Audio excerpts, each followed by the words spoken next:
When I'm walking down the street. I do want to say to Doni and many of you in this room that over a very long career in this city, all of you have helped me and my colleagues tell the truth and to try to tell. I may not look like you and you me, but my head up. I'm South Carolina, so I just... What does this event mean to you, Miss Peggy Morris? Oh, my heart, Happy 20th anniversary. my heart is about loving up on my sisters. Do you know what it feels like to have your sisters in the room? Done. And dare to be different and unique.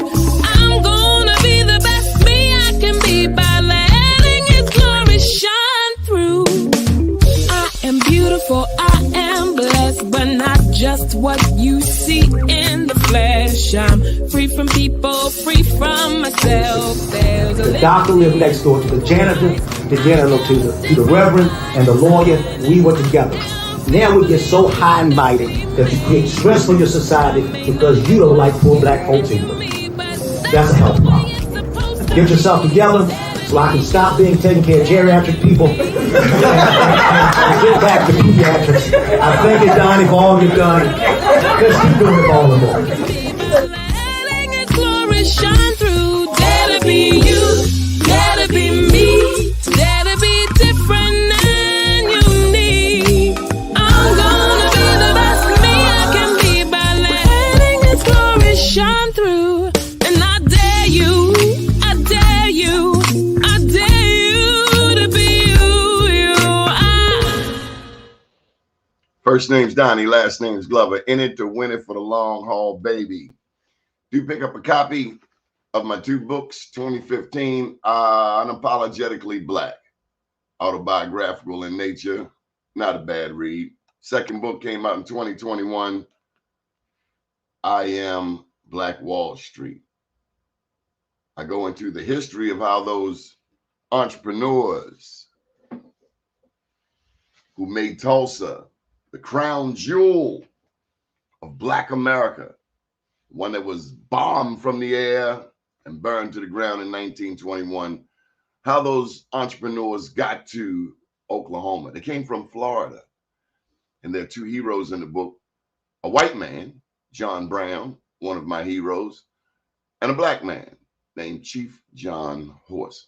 Today, ladies and gentlemen, we will be talking about business. We will be talking with Mr. Wayne Frazier, the president of the Maryland-Washington Minority Companies Association. They have an annual event, usually I believe it's May, and it is just, for me, the greatest Black business breakfast. Some people use the term minority, but the greatest Black business breakfast in the region out in Martins West. Now, what is the Maryland-Washington Minority Companies Association?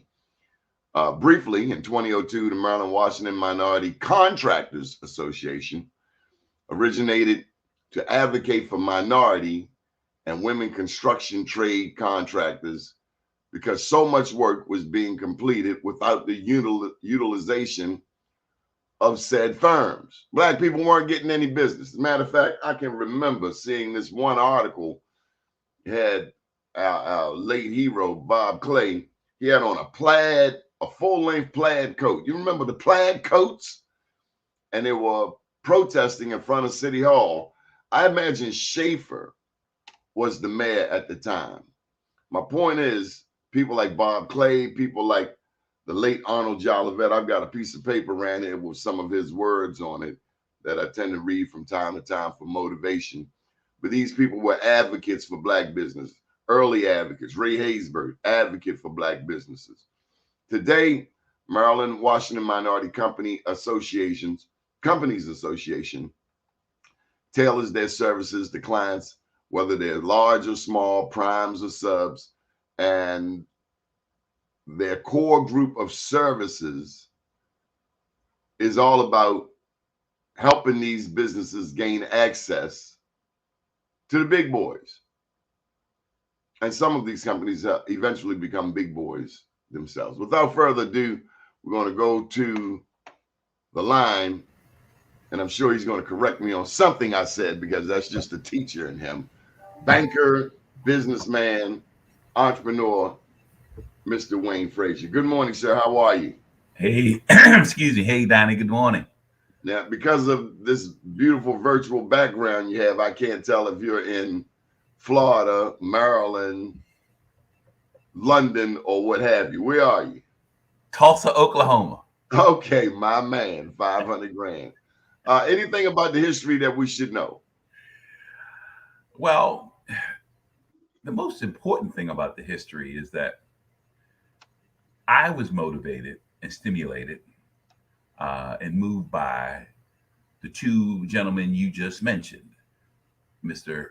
Robert Clay, and Mr. Arnold Jolivet, Sr. Met those gentlemen way back, Clay in 1989.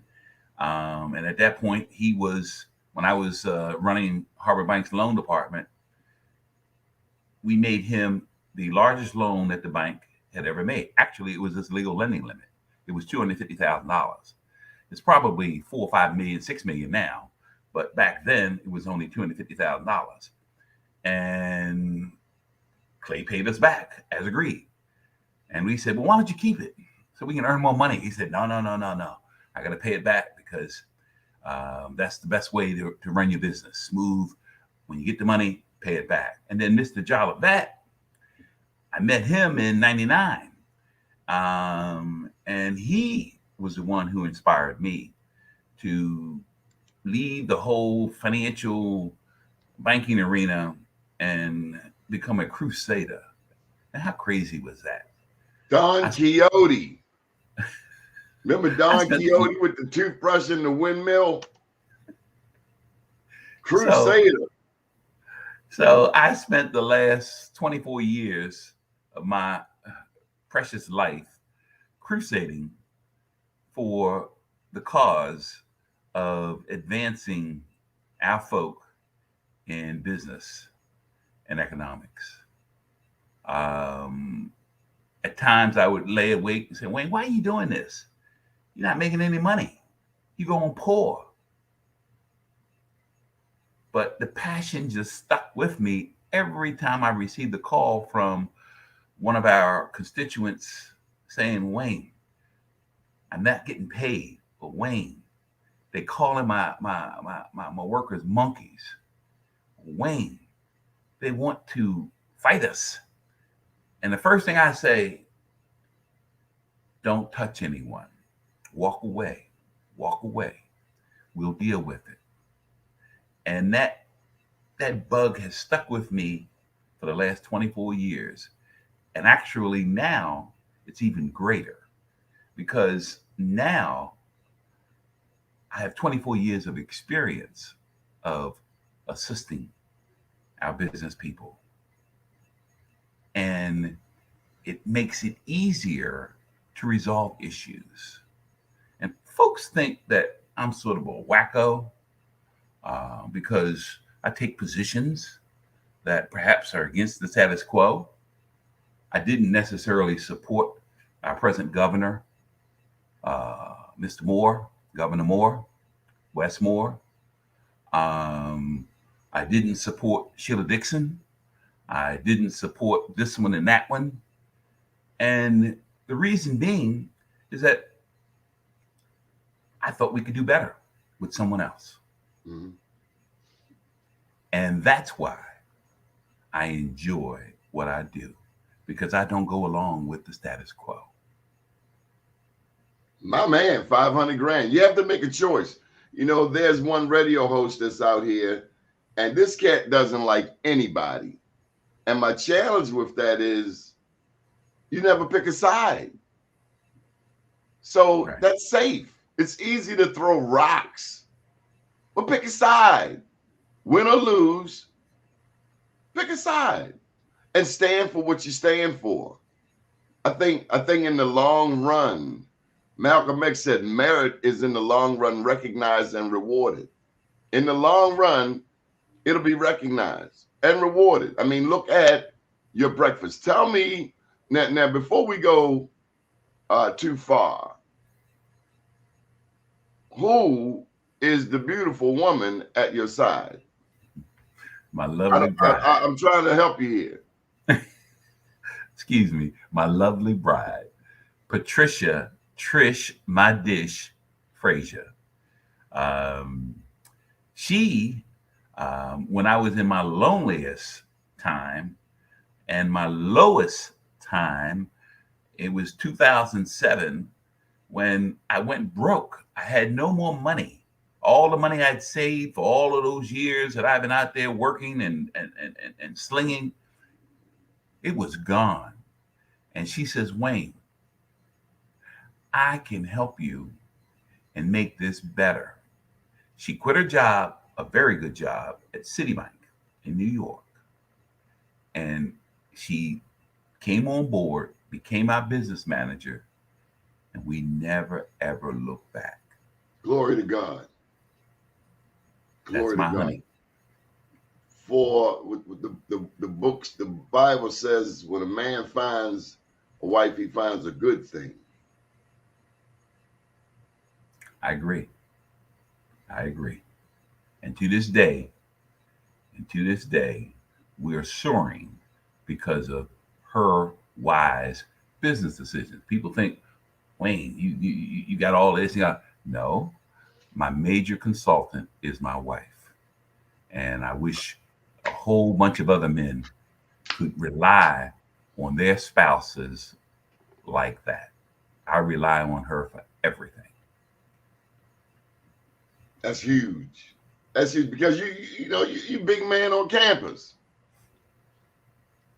Well, she oftentimes, probably after the day, she'll criticize me for what I said or what I didn't say, or she'll criticize me for, or critique me, I should say, not criticize, critique me. And it just makes me sharper and better. A lot of times we don't like that type of critique. But accountability. Suck it up.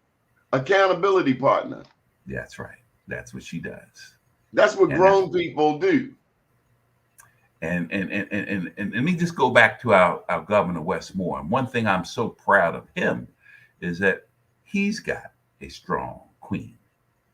And I'm probably sure that she also critiques him to make him better. And that's plus he got that beautiful little family too. The boy and the girl, beautiful, beautiful, beautiful.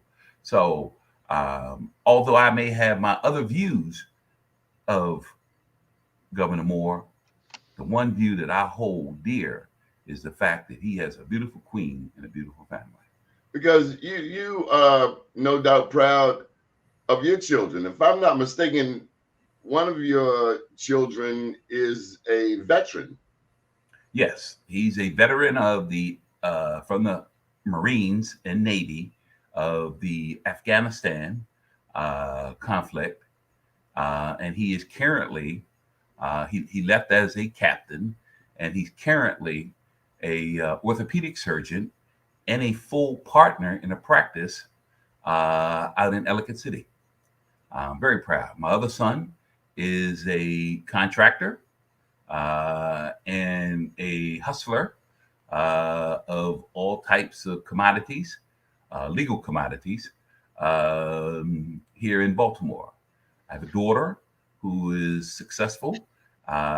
She is at University of Maryland Medical System, and another daughter lives down in Florida. And because of the whole pandemic, she now works remotely and has been since 2020, and was able to relocate to Florida and still maintains her employment, where I don't know where it is, but she has been working remotely every day and earns a very, very, very good living doing that. So very pleased with my children. Yes. I've been to your home before. I've talked with you many times.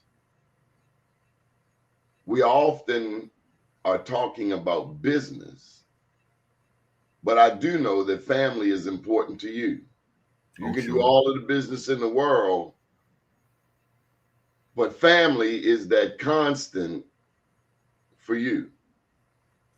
Oh, definitely. I have 5 siblings and host of nieces and nephews and cousins, and I'm just blessed to have that much love and joy in my life.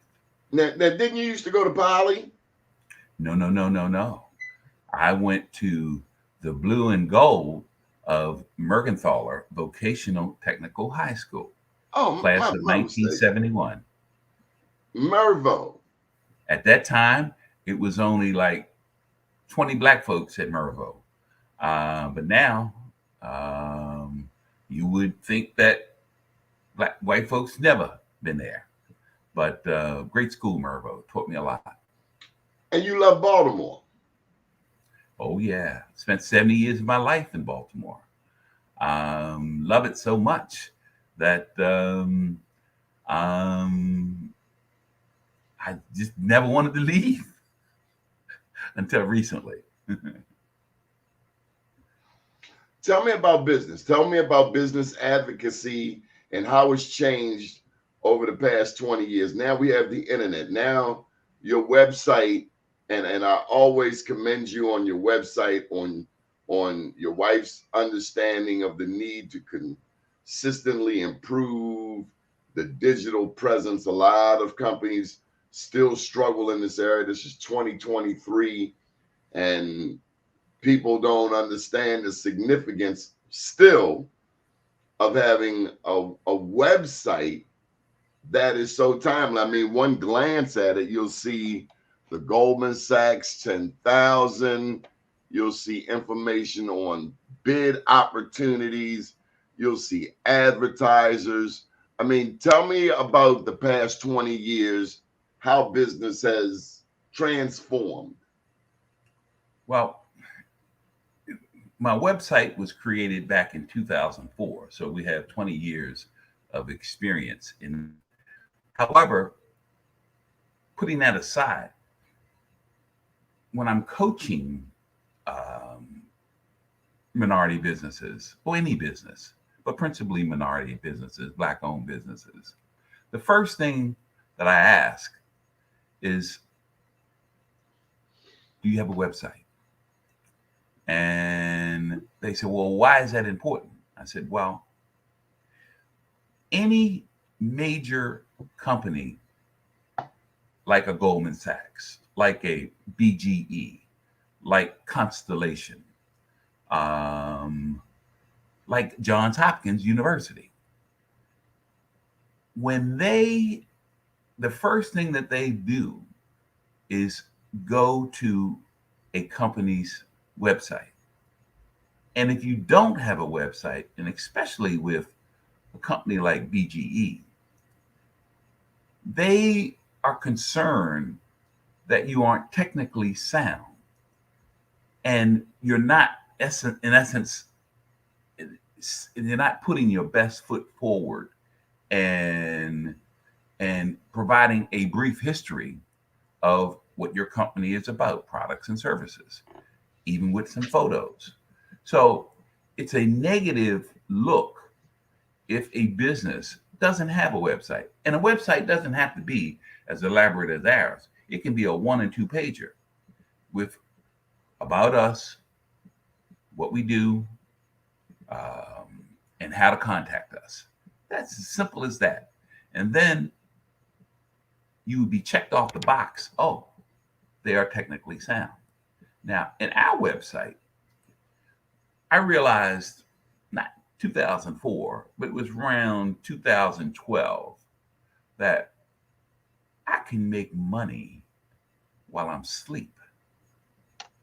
Meaning, with all of those advertisers, and we have a bunch of wonderful corporate sponsors, but with all of those advertisers,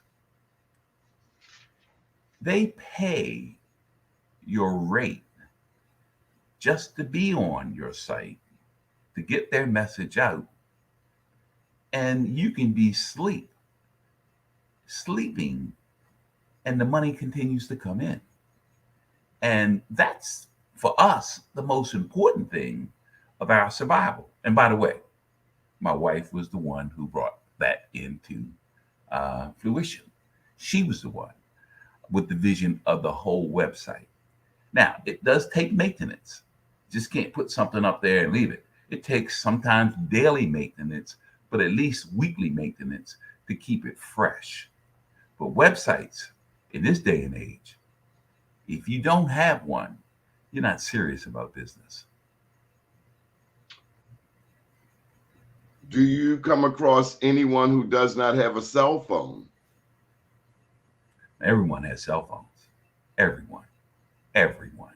As a There matter was of a fact, time. There was a time when that was a struggle. I remember my dad. He's been gone 20 years, but I remember him struggling with the idea of someone having that kind of access to him all the time. I mean, he eventually conformed, but I remember that transition. And, as I'm studying, now at Morgan, finishing up my master's, there's this concept of innovation as this new technology comes on. The old technology, no one is investing in rotary phones anymore. People are now investing in either, your Android or your iPhone. Let me just ask you, what's your preference, Android or iPhone? well, for the beginning of time for me with cell phones have always been Androids. But within the last 18 months or so, I switched over to the iPhone, and I will never go back. The iPhone, it's so much superior with all of the different bells and whistles. But and for me, I do a lot of photos because yesterday I did 2 events, and they were both for my clients. And the photos that I take with my iPhone are so crystal clear that it's just a superior way to cover and post those photos and discuss, for me, and to discuss the events that my clients were hosting. So I use it principally for that. Others use it for other things, but I use it principally for that, to cover events. So I don't need to have a photographer. I'm my own photographer, and I can do either video or I can do still.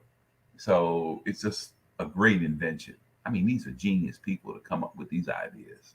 I got to tell you, as you're talking about innovation, Ray Haysbert comes to mind. And I have one around here somewhere. Do you remember the Palm Pilot? Oh, yeah. Oh, yeah. I found one that I had from year 2000 on my 50th birthday. So did I. I came across the Palm Pilot. And I remember, y'all get a good look at that. This is history in the making. And I remember when my daughter was first born, she did something. She did dot, and this is a little baby. It was dot, dot, and all of a sudden I heard 1,000 numbers disappear. That will never happen again because I got the backup plan. Lord, I'm looking at this little baby. What have you done to my Palm Pilot? But anyway, Ray Haysbert showed me now our prayers, not only to Ray, but also Reggie. Reggie Yes. was tragically killed last week in a hit and run car accident. But Ray, Mr. Ray, loved that man. Low hanging fruit. That was his line. Anybody that knew Ray Haysbert and sat in one of his classes knew the concept of low hanging fruit. But he showed me how to do a maneuver or two on the then Palm Pilot, like how you could send your information to someone's device. You could zoom it, you could beam it, and I'll never forget that. Age has nothing to do with it. He was 75, 80, up there in age. He was listening to Jay-Z, Big Pimpin'. He was on technology. He was not afraid. And it always stuck with me that don't let yourself be intimidated by changing technology. I guess that's the big point of it. Can you relate?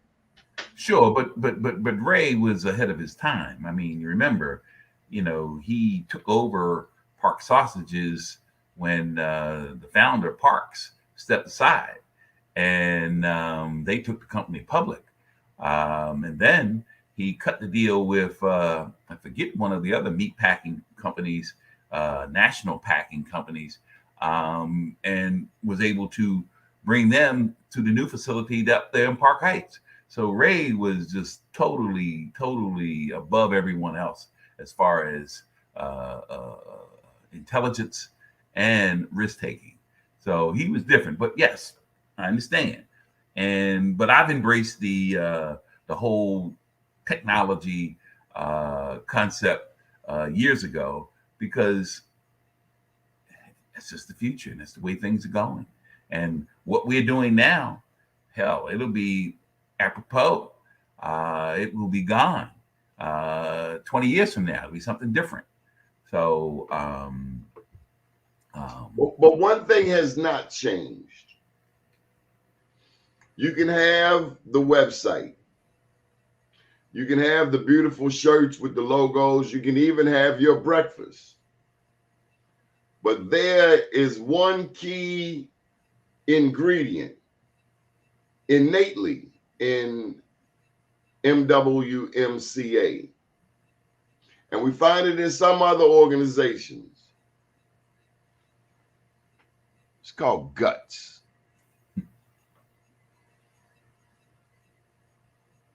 You will challenge anyone if they're not doing what they say they're going to do. Anyone. Why is that, Mr. Frazier? Because, and I'm not trying to get you in trouble, Miss Pat. This is just a basic bounce pass. But I'm talking about, I think of Arnold, Mr. Jolly.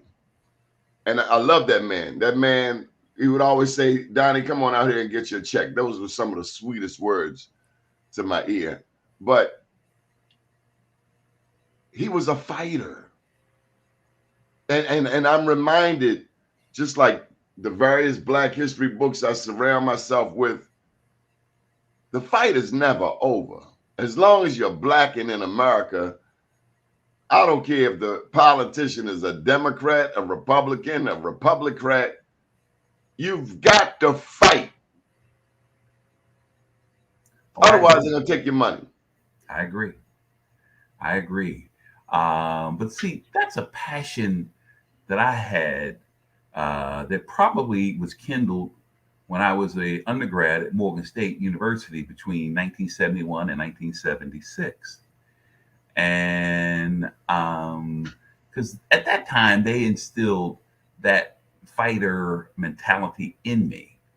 And then that just carried over with my first career assignment with Equitable Trust Bank, where in 1976, it was only a few of us working, Black folks working for Equitable.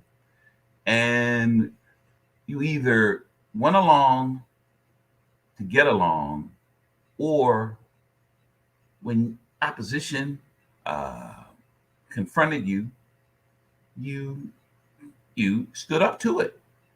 And as a result, that has stayed with me my entire career. When I moved to Harbor Bank, hell, money is green, but we couldn't get most of the major wealthy Black folks to bank with us. Now, Ray Haysburg did, Alan Quill did, a few others. The parking lot magnet. That's right. A disciple of Mr. Adams, and Mr. Willie Adams did. But many of the others, perhaps educated ones, they shied away from us because we weren't a mainstream institution. And so I had to uphold the opportunities that Harbor Bank was projecting at that point. And so I had to fight to get business there. And then when I left Harbor Bank to establish what I'm doing now, it was just natural to stand up and confront power, because you get no respect if you don't. Now, be right, be rightful, be righteous. Don't come with anything weak, and then you will prevail. And that's been my motto all throughout my 71 years of life. And that is to fight, fight, and continue to fight. And Donnie, I'm involved in some big fights right now that hopefully they'll get resolved, and we won't have to broadcast it on your network or any other, or my network. But these major companies and state government have done our Black businesses wrong. And there's two of them right now that I'm dealing with the Moore administration. Talk about leave no one behind. Talk about advancing Black business. Well, these Black businesses have been doing very well under the previous Hogan administration. One of them actually saved Maryland during the pandemic. And now the new Moore administration, the two white secretaries, they want to do away with them. And that's not right. It's not right at all. And I'm just trying to get the Moore administration to understand you need to correct this. If not, we're going to make this headlines, because these businesses are successful. I mean, very successful Black businesses that we all, and I'm not going to mention their names because we know, I'm not going to throw it out there yet. But the Moore administration, they need to come to terms and understand that we're not playing.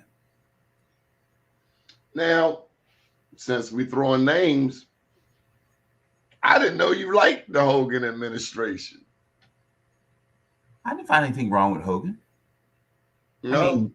I mean, Hogan, let's go back.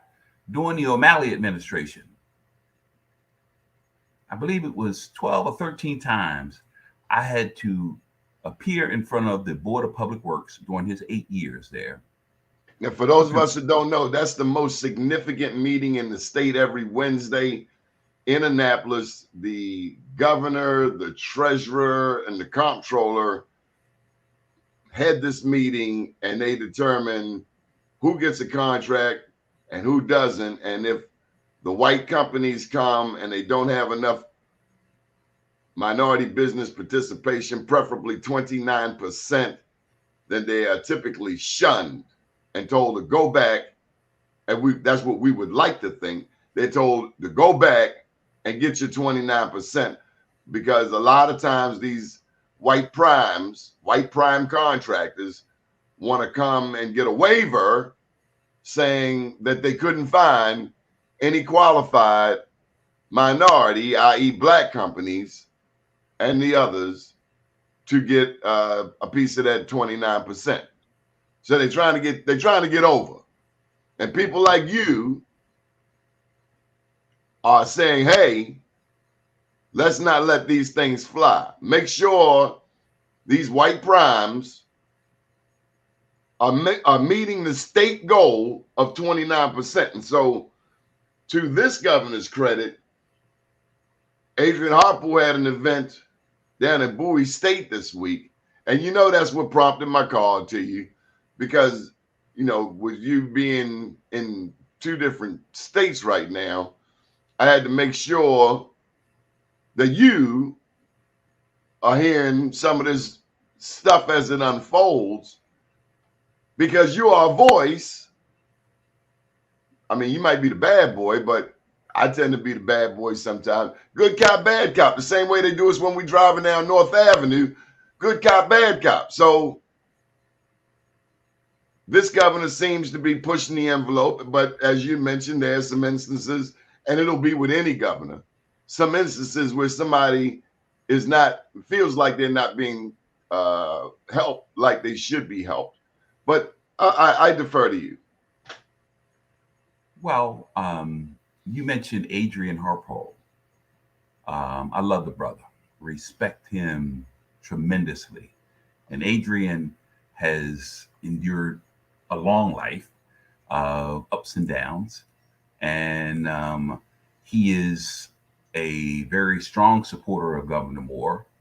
And Adrian said on this show this week, hey, we're not just taking you saying that you're going to be the first black governor. We want to know, hey, we don't need another Barack. That's essentially what he said on this show.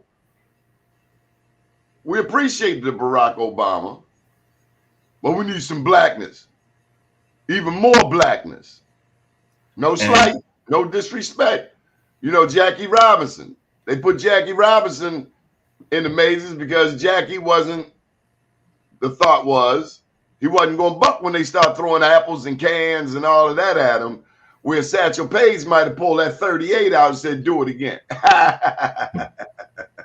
Might be more like Montgomery, Alabama, when that cat threw his head up in the air with the Batman signal. This ain't Tulsa, Oklahoma. We strapped too. But I defer. Well, in reference to the event that they had, I believe it's one going to be held on the 20th or so of at Coppin State. Yeah, I want to say October 24th at Coppin State. Okay, and so that is a major. That advertisement over here, we'll get it up on this ticket tape here. But that's a major difference between the previous administration and this administration. But it's expected. I mean, we expect Governor Moore to champion our rights and opportunities. We expect that. If not, then, you know, why? Well, that's the point of Adrian's event there at Bowie State University, the one coming up here at Coppin. And none of us, you, him, me, none of us can do it all. There's no way we can do it all. You may have a better rapport with Governor A. He may have a better rapport with Governor B. It doesn't matter as long as somebody's pushing that agenda in their face. Democrat, Republican, black, white, black business. Because we hear Arnold Jolivet in our ear all the time. I know you hear him.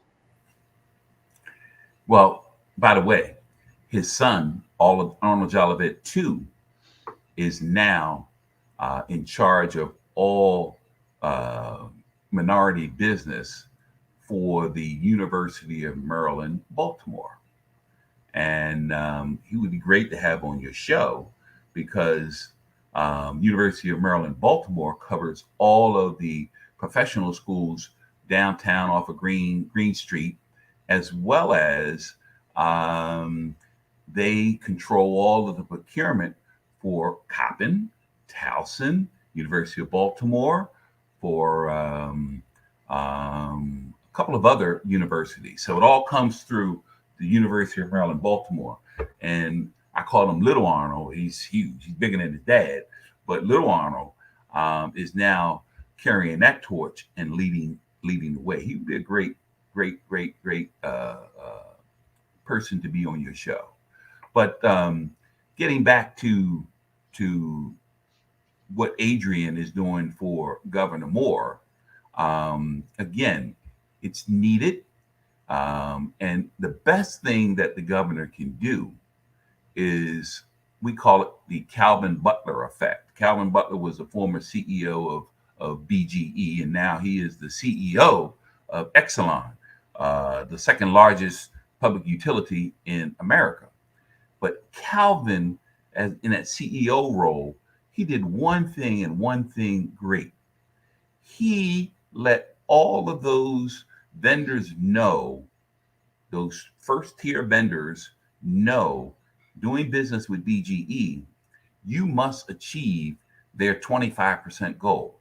If you don't, then we will reconsider doing business with you when your contract expires. And all contracts expire, at least they should. And so that's what our governor is doing now. He is letting his secretaries and directors of agencies know what his expectations are. But my problem is that a couple of them haven't gotten the message. They want to allow white businesses to run over black businesses and get away with it. And that's not what we're going to do. And the fight continues. And it continues. They need to get the message. So many thoughts come to mind. So many fights. One day there's going to be a new Wayne Frazier, a new Donnie Glover. Do you think we've prepared those who are following us, those who are younger than us, to step into our shoes when our time has come? Have we done enough to groom some new Bob Clays, some new Ray Haysbert, some new Arnold Jolivettes? Or have we gotten soft? Have we become comfortable with integration? Have we gotten, has our civil rights and civil rights advocacy just gotten watered down? I believe they have. And folks have gotten comfortable. And, because things are better, easier. But it didn't come without a fight. I understand. But you have so many black women now heading up businesses, CEOs, on corporate boards. I believe they outnumber black men. And we look at that and we see that, gosh, we don't have to fight as much. Oh, yes, we do. Because things are just easier to come by. But I guarantee you this past June, when the Supreme Court, when they eliminated the affirmative action at the college and university level, that's just the beginning. It's going to move. I would say in the next 3 years, it's going to move to affirmative action in government contracting. And it's going to be overturned. And if it's overturned, a state like Maryland, who I understand, they fight close to 150 lawsuits annually we don't even know about, where you have principally white businessmen suing the state of Maryland because of the MBE program. They don't like it. Oh, no. They want it gone. They want it gone. They want it gone. That's the danger of the Republican Party. Oh, yeah. That's the big danger of the Republican Party. And then you have people like Clarence Thomas and his wife, Jenny. I don't know what to say. It's like a mess. Uncle Clarence, Thomas. And then you got the guy senator from South Carolina running for president. Byron. He buys into all of that. So Tim Scott. So in 2 to 3 years, you're going to see a couple of these suits that have hit the state, like Maryland. Maryland fights them vigorously and defeats them each and every time, but they're going to now move it up to the state Supreme Court. And then if they lose there, you know where it's going. It's going to the U.S. Supreme Court. And all you need is one to hit there. And as long as the Republicans hold the majority that they have, and they surely will unless one of them die, and Biden can appoint someone, they're going to rule against affirmative action in public procurement. And there's a major case that's often referred to, Croson versus the city of Richmond. Yes.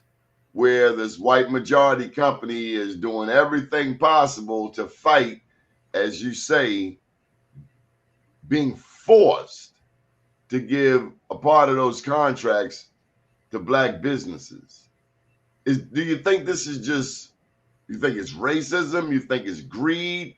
You think it's racism and greed? Do you think it's fear of a black planet, as the rapper would say?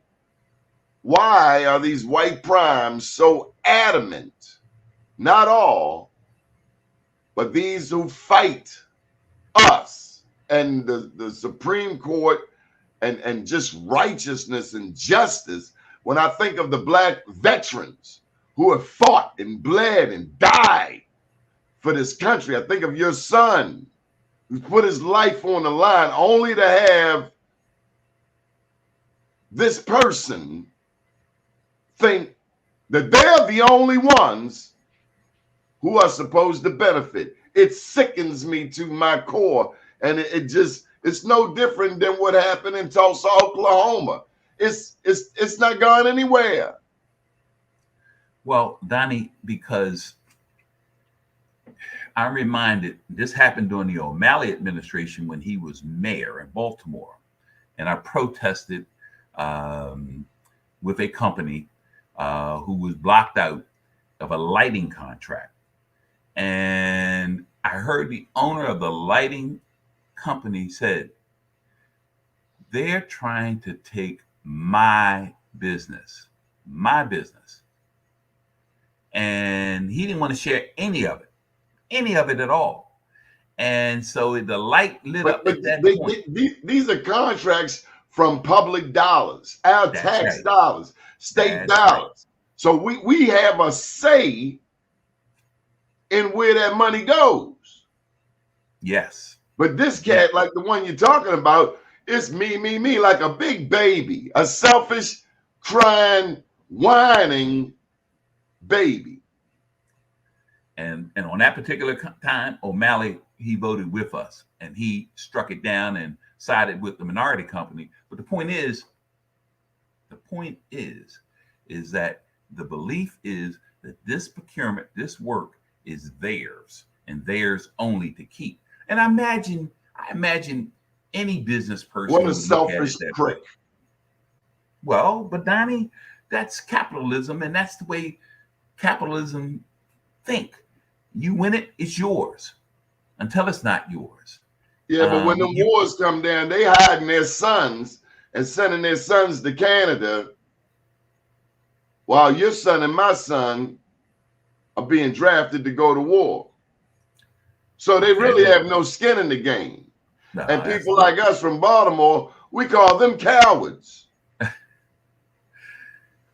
Well, our former president, Trump, he didn't go to Canada, but he had his dad to give him those deferments. I think it was 4 or 5 of them. So yes. I'm getting myself upset. I gotta calm down, Mr. Frazier. That's why that's why you called me, because let me ask you this. I gotta ask you on behalf of Be More News, what is the role of black media in this fight here in the state of Maryland? What's been your experience? There's the Afro, there's WEAA, there's Be More News, there's the Baltimore Times, there's Kenny Brown's Northwest Voice, there's the Washington Informer with Denise Rollard Bonds. What is the role of black media in keeping this fight alive from your perspective? Well,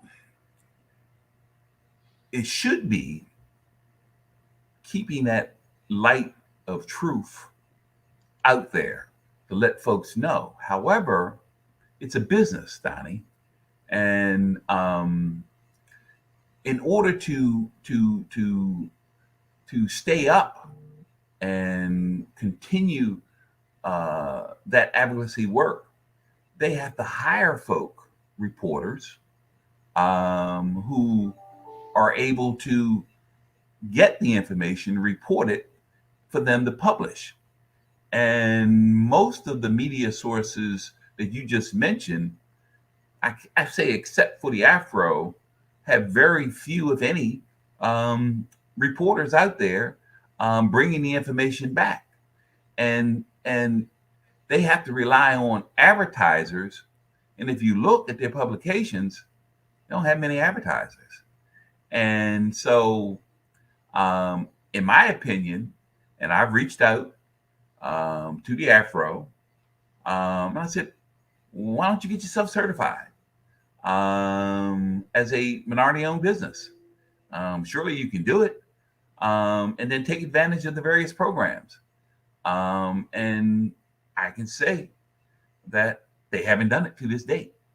But now, to their defense, a lot of people get frustrated with this certification process. You know that, Mr. Frazier. Fundamentally, some of us wonder why we have to prove that we're black. it's not proving that you're black. Black Yeah, it is is, because white companies don't have to do it. Yeah, but Is that true? Do white companies have to prove that they're white? No. But they can't. They other than white women, they cannot be a part of the program. And how many of these companies are fronts for white men? These white women companies? I imagine some are. I don't know of any. I don't. I mean, and we certify businesses. Part of our products and services that we offer is the certification. Matter of fact, it's a good portion of our business. And how much is the certification process? What does? Pardon? How much do you charge to certify a company? Well, it depends upon the how type big of the work company that we is. need to do. Mm-hmm. I mean, in some cases, we may have to restructure the whole corporate structure, bylaws, minutes, and so forth, operating agreements and so forth, in order to conform with what the authorities would be looking for. And that may take, and we have to go back. We may even have to structure the equity contributions that are made, or restructure those. So, and in some cases, a lot of the white women businesses are declined up to 20, 30 counts of the reasons why they were declined. And so we will have to take, and then it may take us a year or two to turn it all around and get them into a position where they are large and in charge and running the business. Now, in each case, they were all running the business. It's just the way they submitted their paperwork, and it's the devil is in the details. But every white woman-owned business that we've assisted, that woman was large and in charge and running the business, but they failed to. They thought that they could just do the paperwork, submit it, and bam, because they thought, oh, I'm a woman, I can be certified. Same thing with a black person. Oh, I'm a black person, I can be certified. No. It's how you structure it. It's who you have as investors. It's a number of things, and so it's critical that it's done properly, because if you're turned down, you have to wait at least 6 months and then sometimes a year in order to reapply. Tell me about Chris Lundy, Baltimore City's MBE chief under Mayor Brandon Scott. Well, when Courtney Billups was in that role, I thought he was the best. When Kamala Brown was in that role, I thought she was the best ever. And now that we have Chris Lundy, I believe he's the best ever. So much so that the mayor has realigned or categorized, restructured the whole MBE department, the whole other agencies to report up through Chris Lundy. Chris Lundy is the second. Tomorrow was the first to find a major prime for not meeting their MBE spending goals. Chris has done that as well, and actually disbarred. He disbarred a company out of New Jersey. We call them up from Tony Soprano's area up there in New Jersey. They were doing DPW work underground utility, dirty, grungy work, but it's a lot of money in that field. And he disbarred them for not paying black contractors here in the city. So, and then he's revised their whole MBE program for certifications. You can get certifications done in less than 30 days now. He's convinced the mayor to bring in more professional, skilled people in his department to turn these investigations around quickly. So all I can say is I was just with him yesterday. Chris Lundy is a blessing. Never before has a prime been sued in the city of Baltimore, at least not that I've heard of. Is this unprecedented? Yes. The previous mayors, these issues have been going on, and folks like Arnold and Bob Clay and others have brought it to those mayors' attentions that these primes were mistreating, as well as myself. And the mayors from Jack Young to Pugh to Sheila Dixon, Stephanie Rawlins, they wouldn't take action like this. And I surmise the reason they don't take action like this is because they rely on campaign contributions from major companies like that. And the evidence was there, but they would not act on it. But could we say that BG&E has skated with regard to some of their obligations to the city of Baltimore? Could one say that they have gotten a sweetheart deal? No. The devil is in the details. Folks don't understand the entire, and we should have one of the BGE folks on your show. We'd love to have them. I think we can arrange that. But they're getting a bad look at this because of the negative reporting being done by others on how BGE is allegedly taking advantage of the ratepayers in the city of Baltimore. But that's not so. I don't have all of the details, but it would be great to arrange an opportunity to bring one of their spokesperson on to explain it. But no, BGE, trust me, from what I've seen with BGE, and especially with their workforce development programs, I mean, they're training Black folks. They're going to Carver and Mervo and training students there to come out of high school to enter in employment with BGE. They should, because when we see a Black man at the top, we expect results for Black people, whether it's Calvin Butler, whether it's Wes Moore, whether it's Michael Steele, Boyd Rutherford, Jack Young. When we see a Black person at the top, I have the expectation, and Be More News and Black USA, that means some benefits for Black people. Right. Oh, truly. BGE, in my opinion, in Greater Baltimore, other than Whiting Turner Contracting now, is the most inclusive major corporation in the Greater Baltimore region. BGE. Wow. Right here on Black USA .news, the Donnie Glover Show. You've heard it, folks. Any final thoughts, Mr. Frazier? Donnie, I appreciate you and all that you do for us to bring light to the various issues that are going on. And you are not afraid at all to take those positions with the hope that it will improve things. And I admire you for that, Donnie. I always have, and I always will. And I just want the best for you. Good morning, world.